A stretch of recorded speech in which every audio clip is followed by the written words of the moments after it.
ఇప్పుడు ఇక్కడ జరుగుతున్న విషయం ఏంటంటే, మన యూట్యూబ్ బ్రో ఏమంటున్నాడంటే, నీకు మోనిటైజేషన్ అయిపోయింది, కాకపోతే నేను చెప్పిన రూల్స్ నువ్వు ఫాలో అవ్వట్లేదు అంటున్నాడు. నేను రూల్స్ ఫాలో అవ్వాలంటే నా వాయిస్ అని చెప్పమంటున్నాడు, లేదా నా ఓన్ కంటెంట్ చూపించమంటున్నాడు.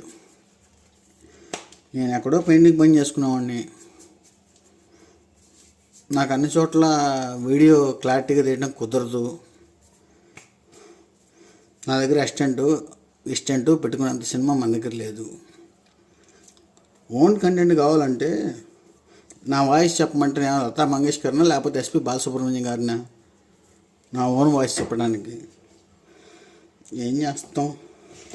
23 వేల మంది సబ్స్క్రైబర్స్ ఉన్నారు, అది కూడా సబ్స్క్రైబర్స్ అని కూడా రావట్లా. అది మన పరిస్థితి.